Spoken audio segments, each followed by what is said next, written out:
सुनो रे सुहानी सुनो, कहानी सुनो रे सुहानी सुनो, आओ आओ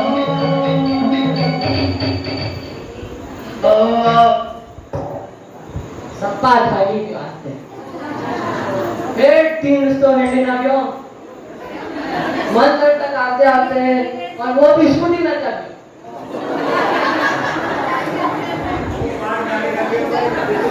अरे यार सप्पा थाली अच्छा काल काल बल्कि आती है चल हंसी मजाक तो बहुत થઈ ગઈ હવે જો અમારે કહાની ચાલુ કરો આના બધા બેટા વાતે કરવા તો કરવા કહાની આવો તો કહાની ખબર છે अच्छा जो भी है वो अपनी कहानी बोलो चलो समझ जोड़ा अपनी अंतर मन की आंखों से देखते ठीक है देख छठी इंद्री से देखेंगे चलो अभी हंसी मजाक बहुत हो गया अब देखते हैं कि हमारे राज्य के जो राजा जी हैं वो किसके साथ हंसी मजाक करते हैं कैसे हंसी मजाक करते हैं उसे देखेंगे पर उससे पहले आप सभी लोगों से मैं अनुरोध करूंगा कि ये जो कहानी बनाई गई है माध्यम तो इसका हमारा एक शिक्षा प्रदान है तो पूरी तरह से काल्पनिक है इसके हर दृश्य में हर एक वाक्य डायलॉग सब हमारे द्वारा काल्पनिक तौर पर बनाए गए किसी का अर्थ का अनर्थ न बनाए ठीक है उसके कहने का उद्देश्य आप समझे तत्पश्चात उस पर आप अपना रिएक्शन दे सकते हैं चलिए बाल भावी मंडल टोकर आप सभी के सामने हमारी संस्कृति को आगे बढ़ाने के लिए हमारे राज्य के राज दरबार में महाराज किसके साथ हास्य विलाप कर रहे हैं वो देखेंगे देखिए हमारे टोकर ना राजा कौन है वो जोगा कि नहीं जोगा टोकर की नगरी ना नगरवासी बेटा है तो खबर नहीं है कि राजा कौन है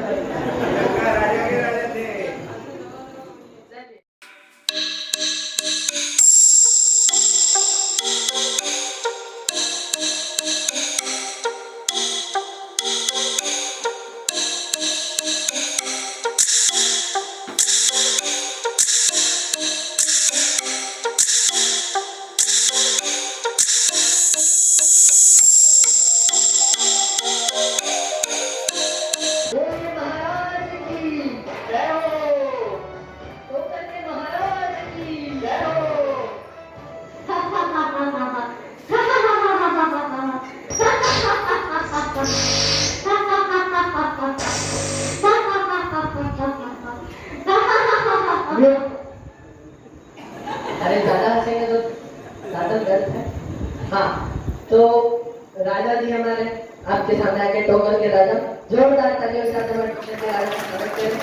हमारी महारानी जी भी खड़े भाई रोज एक आध थोड़ी मिले अपॉइंटमेंट जो चलिए चलो नाटक की भूमिका थोड़ी इस प्रकार है हमारे टोकर के नगरी के राजा हैं और महारानी दोनों विवाह करके नए भाई घर में आए हैं और उनको ज्यादा समय नहीं हुआ है विवाह के बाद में तो उसके बाद में भाई क्या होता है राजमहल के भाई अपन तो आम लोग हैं ना अपन को क्या पता राजमहल में लोग किस प्रकार रहते हैं उनका रहने का आचरण कैसा है वो किस प्रकार से हंसी मजाक करते हैं वो देखते हैं अपन देखेंगे देखना चलो अनम्यूट अरे ओ संचालक जी हाँ जी हमें पूरा हंस तो लेके देते बीच में ही म्यूट कर दिया अरे ठीक है अब हंस लो अभी नहीं हंसना हमें ठीक है भाई जिसके हाथ में रिमोट हो वो तो कभी भी म्यूट कर सकता है और कभी भी अनम्यूट कर सकता है जैसी जिसकी सोच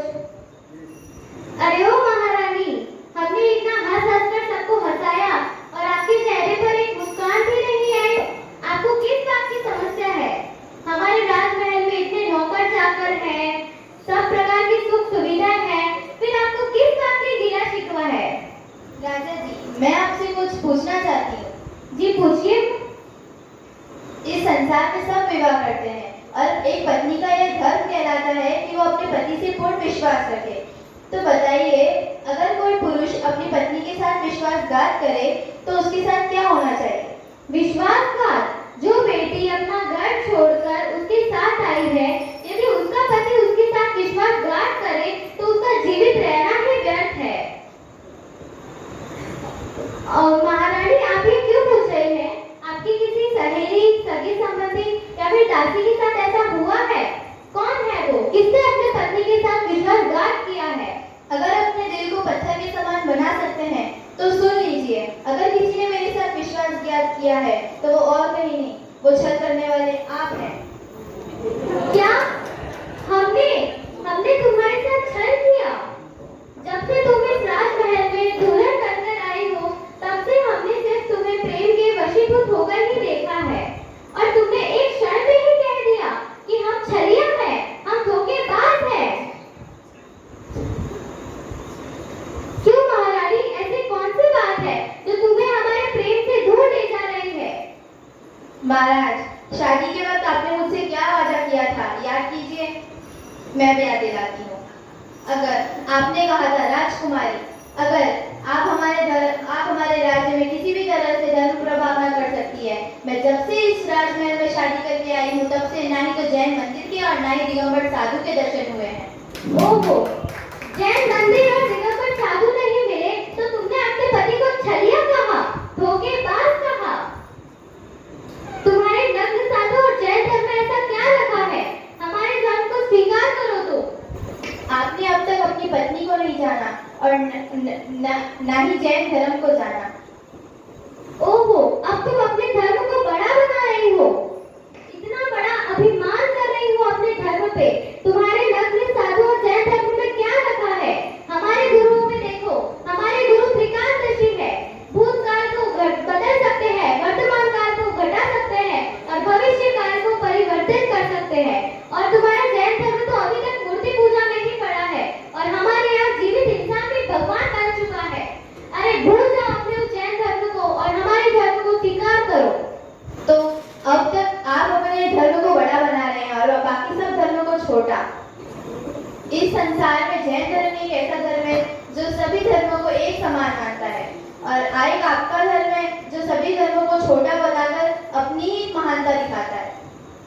मैं जानता हूँ इस बातों का निर्णय खड़े पांव नहीं हो सकता।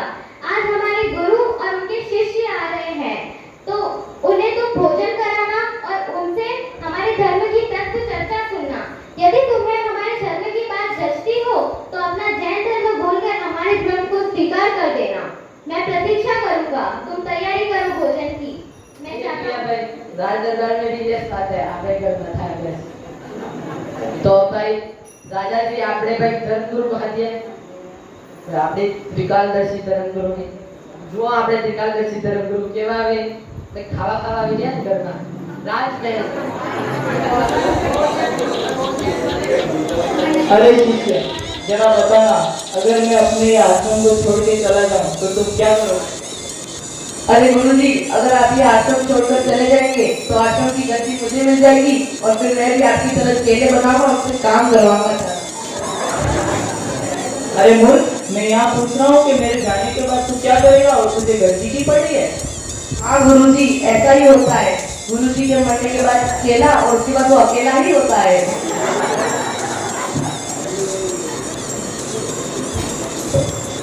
तू तो मूर्ख है। मैं तो ये पूछ रहा था कि मेरे जाने के बाद तू इस आश्रम का नाम कैसे रोशन करेगा? अरे गुरुजी, ये तो बड़ा ही आसान कार्य है। बस एक बड़ा सा बैनर बनवाऊंगा, उसके नीचे 4 लाइटें लगा दूंगा, फिर क्या हो जाएगा गुरु आश्रम का नाम रोशन। हे भगवान, मैंने किसे अपना शिष्य बना दिया? मैं भी यही सोच रहा हूँ कि मैंने किसे अपना गुरु बना दिया। चुप कर तू, मैं तेरा गुरु हूँ, जरा आदर और प्रेम से बोला कर। तो आप भी प्यार से बोला करो, मुझे आज हम सुबह से चले ही जा रहे हैं। आप मुझे बताइए कि आज हम क्या कर रहे हैं? आज हम भोजन के लिए जा रहे हैं। ओह, आज गुरुजी को भूख लगी है। वैसे इतना तो बताइए, किसके घर जाओगे और किस राज्य में जाओगे? आज हम हमारे राज्य के राजमहल में भोजन के लिए जा रहे हैं। अच्छा, लेकिन गुरुजी तो आश्रम की गद्दी।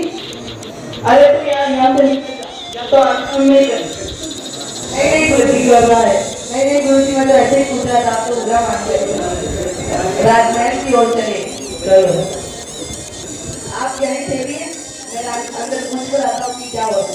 हाँ जाओ। अरे राजमहल में कोई है? हाँ बोलिए, मैं आपकी क्या मदद कर सकती हूँ? अरे रानी जी, आपके द्वार, राजमहल के द्वार पर एक भूखा भिखारी खड़ा हुआ है। तो उनसे कहिए राजमहल का भंडारा चालू है, वहां जाकर खा ले। ठीक है महाराज।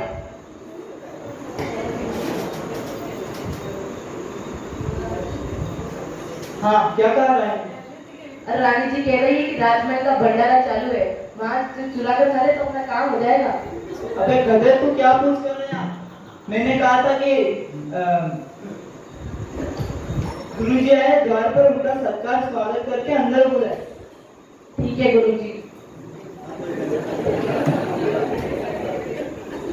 कैसा गुरु है ये, माँ के आदेश से पूरा करवा रहा है।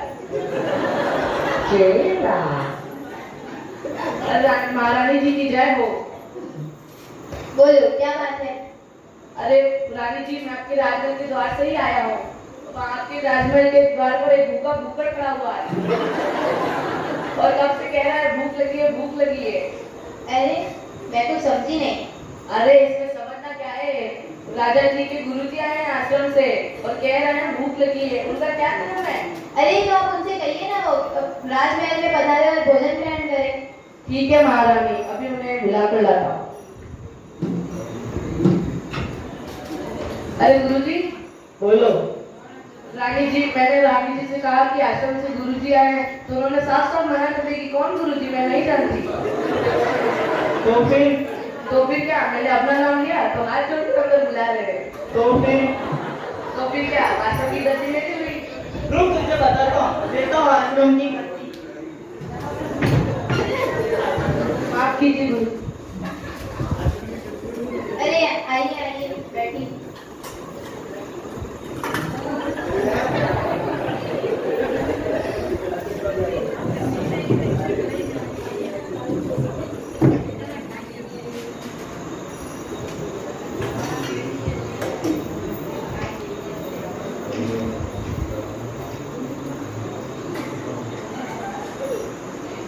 खावा कौन? ये क्या किया तूने? तूने मेरी थाली से खाया। आप तो ऊपर क्या पता क्या तारे देख रहे थे? आप तो क्या पता क्या ऊपर तारे देख रहे थे? तुझे जो बोला है वही कर। अरे रानी जी, मैं ये कह रहा था आपने खीर में मिर्च थोड़ी ज्यादा डाली और अगली बार से पूरी पूरी चौकोर बनाना, तभी स्वाद आएगा। मैंने क्या कहा था, जो बोला है वही कर। लेकिन आप तो कुछ बोल ही नहीं रहे, चुपचाप बैठे। मुझे तुझे चुप रहने के लिए कहा है कि नहीं? हाँ चुप रहूंगा, लेकिन आपको गलती देनी पड़ेगी। हाँ, इसे कौन मुंह लगाए?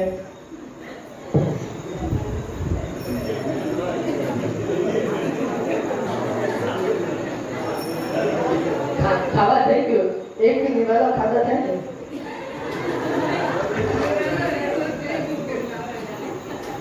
महारानी, हमें राजा से सूचना मिली है कि तुम इस राज्य में रहकर जिनेंद्र धर्म और उन प्रतिमाओं का आदर और सत्कार कर रही हो। तुम्हें पता नहीं है कि जब जब भी इस राज्य में जिसने भी जिनेंद्र प्रतिमा या जैन साधुओं की आराधना की है, हमने उन्हें मृत्यु दंड दिया है। वो तो आपकी बातों से ही पता चल रहा है। आप अपने धर्म को ही बड़ा बनाएंगे, बाकी अपने धर्म को छोड़कर आप सभी धर्मों को छोटा ही रहेंगे। नहीं, ऐसा नहीं है। हमारे धर्म बहुत महान है। मैं त्रिकालदर्शी हूँ।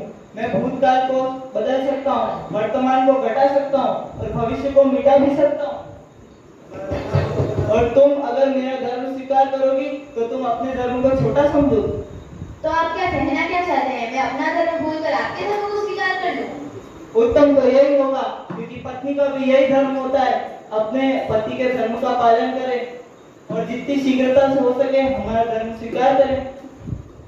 वो तो आपकी बातों से ऐसे ही पता चलता है। आप तो सिर्फ अपने धर्म को बड़ा बनाकर दूसरे धर्म को हमेशा ही छोटा कहते हैं। ऐसा भी भला कौन सा धर्म होता है जिससे दूसरे धर्म को निम्न कहे? बस महारानी, हम तुम्हारी यह बातें सुनने यहाँ नहीं आए। चलो शिष्य। गुरु जी। और अपमान हो गया गुरु जी का। चलिए वो तो मजा आ गया। अरे गुरुजी आप ये क्या ढूंढ रहे हैं? हम अपनी चरण पादुका ढूंढ रहे हैं, तो रखी थी, पता नहीं कहाँ चली गई। तुम्हारा क्या कहना है? मैं क्या कहूँ, कहेगा तो वो कुत्ता ही जो आपकी पादुका उठाकर भाग गया। हमसे जाकर कहो। क्या पादुका है कुत्ता? अरे कुत्ता नहीं, पादुका है। लेकिन अगर हम कुत्ता ढूंढ लेंगे तो पादुका भी जरूर मिल जाएगी ना, तो कुत्ता ही ढूंढ लेते हैं। अभी क्या करूं? तेरा क्या करूं? नकदी दे दो।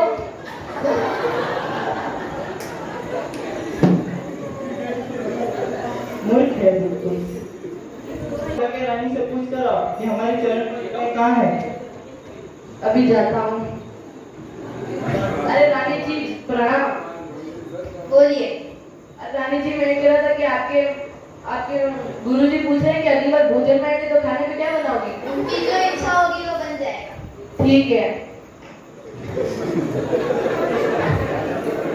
क्या कहा रानी जी ने? वो तो कह रही है आपकी जो इच्छा होगी वो बन जाएगा। क्या चरण पादुका है? नहीं नहीं दाल रोटी। अरे मूर्ख है, तू क्या पूछ कर आ गया? मैंने कहा था कि पूछ कर आना कि गुरुजी बाहर द्वार पर परेशान हो रहे हैं, उनकी चरण पादुका मिल नहीं रही। तो अपनी चरण पादुका नहीं ढूंढ पा रहे हैं। ठीक है जाओ वापस पूछ कर आओ। ठीक है। रानी जी की जय हो। बोलो। रानी जी एक बड़ी विकट सूचना है। बोलिए। गुरुजी बड़े परेशान हो रहे हैं, पूछ रहे हैं कि आपकी छोटी बहन कहाँ गई? अरे अरे पर मेरी तो कोई छोटी बहन रहती ही नहीं है यहाँ पर। रहती नहीं? नहीं। अरे गुरुजी सुनिए, हाँ बोलो। यहाँ तो कोई नहीं रहती। यहीं तो रखी थी। क्या पादुका याद है ना? अरे मूर्ख, तो क्या पूछ कर आ गया वापस? अरे मैं तो बहना को पूछ कर आ गया हूँ। अरे यार क्या होगा इसका? गद्दी दे इसका दो। कैसे भला होगा? जब तक आप जैसे गुरु भला होने का तो कोई सवाल ही नहीं है। ये पादुका के पीछे अटके हुए नहीं दे देना ना। पर मैं तो उन्हीं से ही आश्रम वापस हूँ। तो खुद ही पूछ लो जाकर।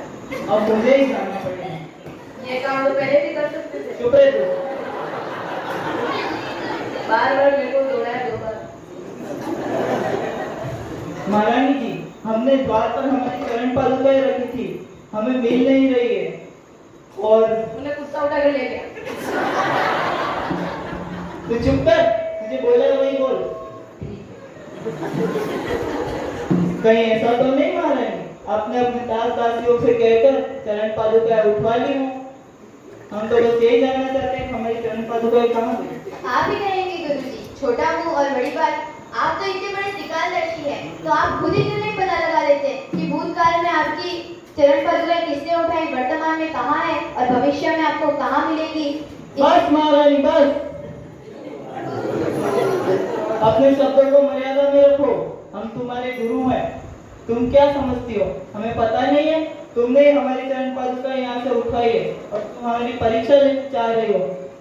आज तक किसी भी धर्म गुरु ने हमारी परीक्षा लेने का सोचा भी नहीं है और तुम हमारी परीक्षा लेना चाह रही हो। हम अपने अपमान का बदला लेंगे। ओ महाराज, अरे ओ महाराज,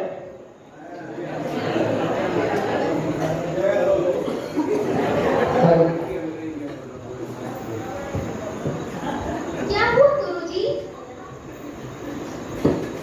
मैंने आपको कभी इतना क्रोधित नहीं देखा। आप तो हमारे यहाँ भोजन करने आए थे। आज तक इस सुंदर मुख से और इन सुंदर हाथों से मैंने सिर्फ आशीर्वाद पाया है। आज इस मुखड़े पर इतना क्रोध क्यों? इसने हमारी चरण पादुका उठवा ली और हमारी ज्ञान की परीक्षा लेना चाह रही है और हमें कह रही है कि हमारा ध्यान लगाकर हम खुद स्वयं ढूंढ लें। बहुत बड़ा अपमान किया है। हम यहाँ पर हमारा अपमान सहने नहीं आए हैं। हमारा बहुत अपमान हुआ है, हम इस अपमान का घूंट पीकर जा रहे हैं। महारानी, क्या यह सत्य है? महारानी, क्या ये सत्य है? क्या गुरुजी के क्रोधित होने का कारण आप है? महारानी, आपने हमारे गुरुजी का अपमान किया। नहीं, मैंने कोई अपमान नहीं किया है। मैंने तो बस इनकी परीक्षा ली है। मैंने बस इनकी चरण पादुका को छुपाया और मैं बस उनके इस ज्ञान को देखना चाहती थी जिस ज्ञान को बताकर वो खुद को इतना महान और दूसरों को मूर्ख बताते हैं। बस महारानी, बस करो तुम। तुम्हारा एक एक शब्द हमारे हृदय को चूर चूर कर रहा है। शिष्य यहाँ से, और तुम राजा हमसे वादा करो, जब तक कि तुम किसी भी दिगंबर साधु का अपमान नहीं कर देते, यह मुखड़ा हमारे सामने वापस नहीं लेकर आओगे। चलो शिष्य। गुरुजी, गुरुजी, हम आपको वचन देते हैं। गुरुजी, मैं आपको वचन देता हूँ, जब तक मैं किसी जैन धर्म या दिगंबर साधु को अपमान नहीं कर देता, तब तक मैं जल और अन्न का एक दाना भी मुंह में नहीं डालूंगा। हाँ, यही हमारी शिक्षा है। हाथ के बदले हाथ, आग के बदले आग, और अपमान के बदले अपमान ही होता है। चलो शिष्य। जो भी कहा मैंने उसे स्वीकार किया, पर आपने आज हमारे गुरुजी का अपमान किया, यह हम कैसे स्वीकार करें? आप ही बताइए। ये भी नहीं सोचा कि पति जिस गुरु के चरण छूकर उसकी प्रार्थना होती है, उसका आपने अपमान किया। अब आप तैयार हो जाओ। जिसी मेरे हृदय में वेदना है कि मेरे गुरुजी का अपमान हुआ है, अब तुम भी तैयार हो जाओ। अपने जैन नग्न साधु की वेदना ऐसे ही तुम्हारे दिल में जगेगी। तैयार हो जाओ। मैं बदला लूंगा। मेरे गुरु के अपमान का बदला गुरु के अपमान से लूंगा। मैं बदला लूंगा। तैयार हो जाओ।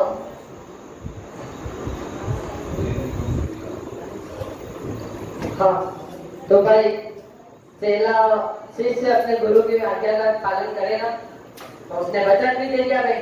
ऊपर से है राजा जी, और भाई उन्होंने बहुत ही क्रोधित हो गए। नहीं, मैं तो अपने गुरु के अपमान का बदला गुरु के अपमान से ही लूंगा। भाई राजा महाराजा की बात अलग है, कद्दू बदलना नहीं सकता। चलो तो भाई देखते हैं अब राजा ने अपना वचन दिया कैसे निभाता है।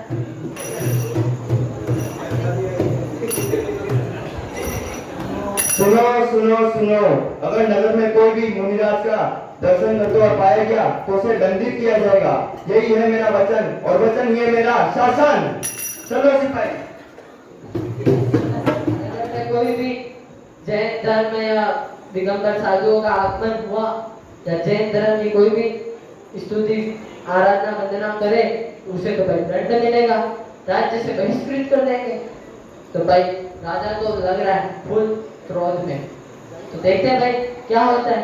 और इसी बीच संयोग भी ऐसा अपने मुनिराजों के उपसर्ग भी अनोखे प्रकार से आया।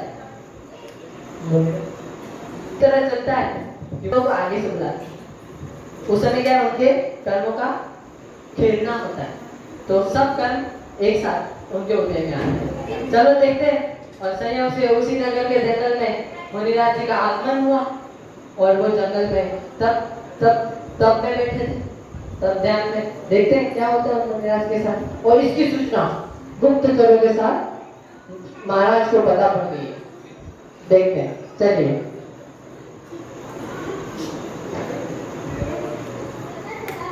कि हमारे नगर में एक दिगंबर साधु को देखा गया है, और वह दिगंबर साधु हमारे नगर के जंगल में है। चलो जाकर उससे बदला लेने का समय आ चुका है।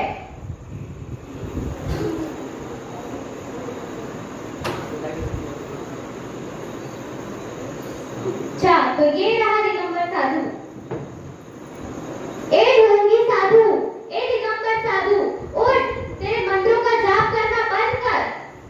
ये तेरे जैन धर्म के लोग ही मानते होंगे तेरा ये नग्न स्वरूप, हम नहीं मानते। देख तेरे सामने तेरी मौत खड़ी है, देख। इतना बोलने के बाद भी उठ नहीं रहा है। मैं एक ऐसा नाग हूँ जिस पर भी क्रोध आए वो कभी जीवित नहीं बचा है। कितना ठीक है रे तू,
नमो सिद्धाणं नमो आयर्याणं नमो वज्रायाणं नमो लोये सव्वसाहुणम् नमो अरहन्ताणं नमो सिद्धाणं नमो आयर्याणं नमो उवज्रायाणं नमो लोये सव्वसाहुणम्। यह क्या आज तक जो हिंसा करता रहा, दूसरों को मारकर उसका मांस खाकर जीवित रहता रहा, वो भी आज इस मायावी गुरु के कहने में ये नतमस्तक हो गया।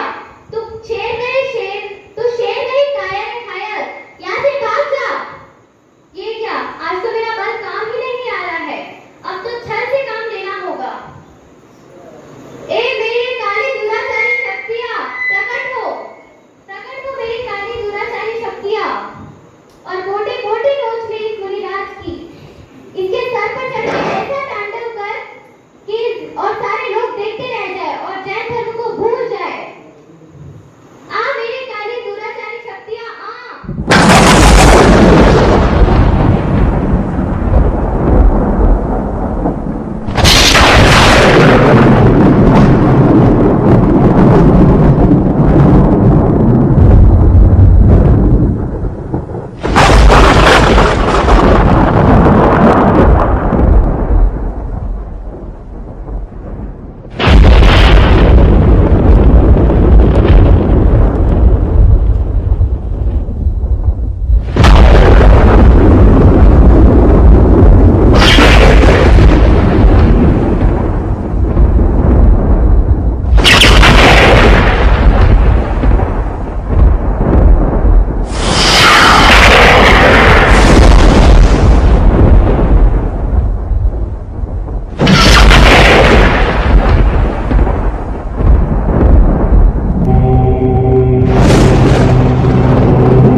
नमो अरहन्ताणं नमो सिद्धाणं नमो आयर्याणं नमो वज्रायाणं नमो लोये सव्वसाहुणम् नमो अरहन्ताणं नमो सिद्धाणं नमो आयर्याणं नमो उवज्रायाणं नमो लोये सव्वसाहुणम्। अरे यह क्या, इस कायर ने ये क्या किया? आज तक इस कायर ने आज तो मेरा नहीं बल काम आ रहा है, नहीं छल काम आ रहा है। इस कायर ने मेरे कहने पर क्या क्या नहीं किया, कईयों को मौत के घाट पर उतार दिया और आज इस मायावी साधु को देखकर ये उनके सामने नतमस्तक हो गया। तू चुड़ैल नहीं चुड़ैल, तू कायर है, भाग जा यहाँ से। क्या करूं, ऐसे तो मेरे गुरु का अपमान का बदला नहीं ले पाऊंगा मैं। क्या करूं? मेरे गुरु के अपमान का बदला तो लेना ही होगा।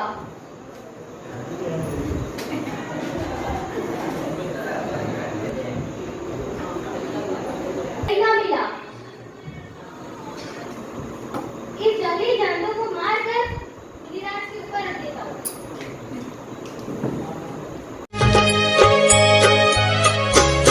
धन्य मुनिराज हमारे हैं, हमें प्राणों से प्यारे हैं। धन्य मुनिराज हमारे हैं, हमें प्राणों से प्यारे हैं।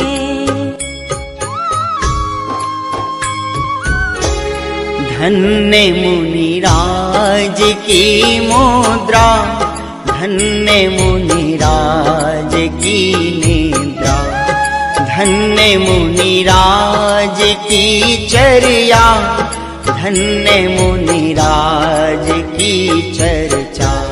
धन्य मुनिराज की समता, धन्य मुनिराज की क्षमता। धन्य मुनिराज हमारे हैं, हमें प्राणों से प्यारे हैं। धन्य मुनिराज हमारे हैं। और ये तो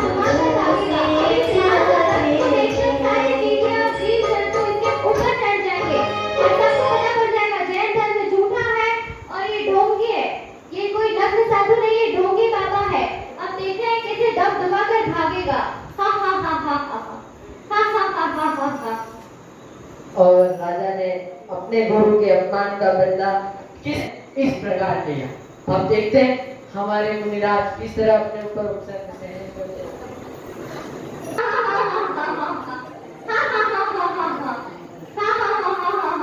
आज मैं बहुत खुश हूँ।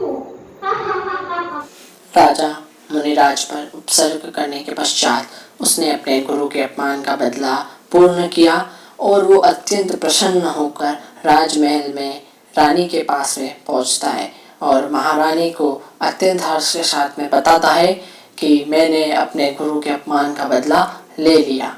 और रानी को जैसे ही पता पड़ता है कि राजा ने किस प्रकार से मुनिराज पर उपसर्ग किया, रानी तत्पश्चात ही मुनिराज के दर्शन के लिए राजा के साथ पहुंचती हैं।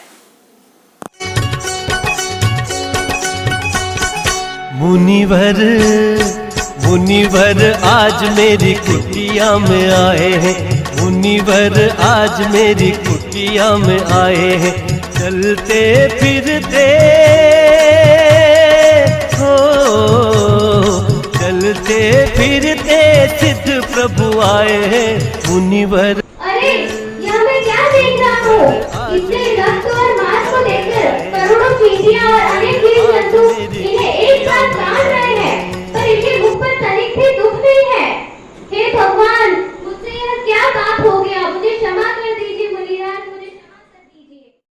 हे राजन, जिस जैन धर्म को आज तक तुम छोटा कहते आए हो, जिस जैन धर्म को तुमने बात बात पे झूठा बताया है, उसी जैन धर्म में 10 लक्षण महापर्वराज चल रहे हैं और उन्हीं 10 लक्षण महापर्वराज में 10 धर्म होते हैं, जिसमें सबसे पहला धर्म उत्तम क्षमा का पर्व आता है और दिगंबर साधु सबको उत्तम क्षमा से क्षमा कर दिया करते हैं और उनके लिए सभी जीव एक समान होते हैं।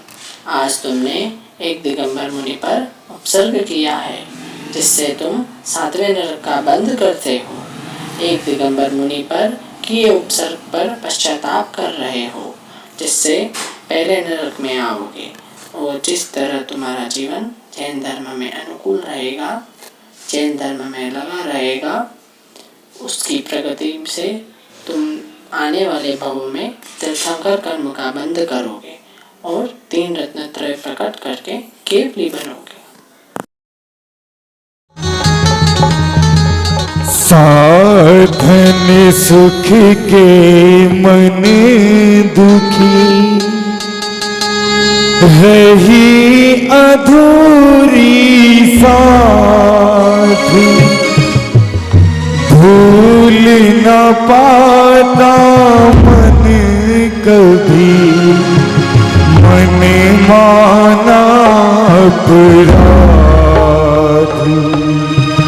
मन माना अपराध।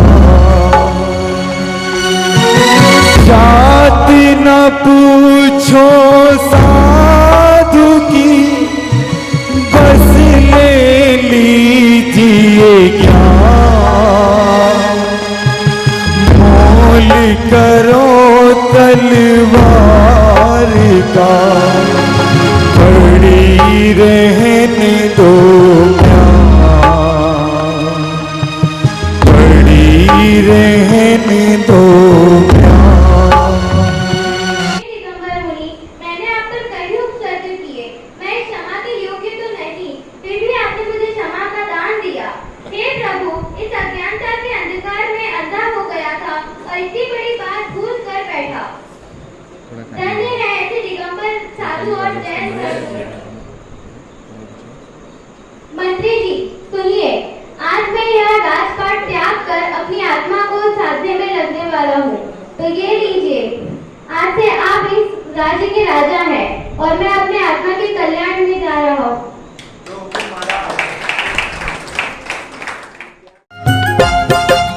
आया कहाँ से कहाँ है जाना, आया कहाँ से कहाँ है जाना, ढूंढ ले ठिकाना चेतन, ढूंढ ले ठिकाना।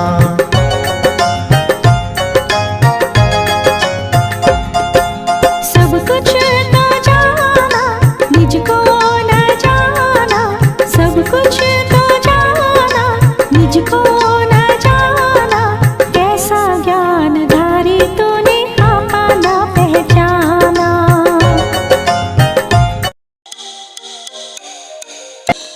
आप सभी को जय जिनेंद्र। इसी के साथ हमारी ये नाटिका यहीं पर समाप्त होती है। आज की इस नाटिका के माध्यम से आप सभी के समक्ष हम यही वास्तविकता को प्रस्तुत करना चाह रहे थे कि हमारे वास्तविक मनुष्य पर्यावरण इस जीवन में हम हमारे किस अज्ञानता के वशीभूत होकर हम हमारे वास्तविक जैन धर्म और हमारे वास्तविक जिनेंद्र भगवान के मार्ग से भटक चुके हैं और किस अज्ञानता के अंधकार में आकर हम गलत राह पर चल रहे हैं। हम वास्तविकता में सत्य मार्ग को पहचाने, हमारे आत्मा का कल्याण करें। यही संस्कार लेकर हम हमारे भविष्य में आगे बढ़ना चाहते हैं। इसी छोटी सी शिक्षा के साथ प्रस्तुत थी हमारी संस्कृति और सभ्यता के लिए ये छोटी सी नाटिका। धन्यवाद।